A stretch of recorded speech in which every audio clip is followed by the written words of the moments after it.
Tu mi dici che Toninelli ha imposto l'aumento delle tariffe, diciamo passando sopra la testa di Zaia. Passando sopra la testa di Zaia. L'ha firmato lui. L'ha firmato. Poteva non firmarlo. Zaia poteva dire La domanda qualcosa. è, poteva non Zaia firmarlo. all'epoca, se non gli andava bene, Zaia poteva dire qualcosa. Toninelli, poteva non firmarlo il governo questa cosa? Ma Toninelli, perché non ha firmato le altre? che ha deciso e voluto di abbassare allora, le tariffe in tutto il mi dica se allora Scarabella aiuto se dico una cosa giusta.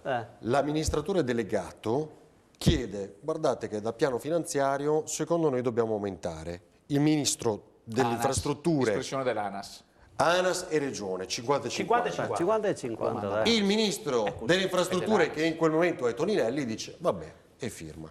È così? Sì, vabbè, sui numeri che presentano, ok, certo. sui numeri che presentano, Quindi, cioè se mi dite che non ci state dentro quei costi, per forza bisogna aumentare. Ma si può dire che il ministro Toninelli era di un governo in cui c'era dentro la Lega, di una società in cui c'è dentro la Lega, di una regione che è governata dalla Lega e adesso la colpa dell'aumento non sarà mica di Forza Italia, dico io. Non sarà mica di Forza Italia. Ma no, ma dico, ma in questo caso siete voi non sono aumentati. Avete fatto il taglio dei comuni solo sui comuni leghisti. Voi avete fatto il taglio sui le autostrade le usano, solo le autostrade, ahimè, da re le usano casa. tutti i colori politici.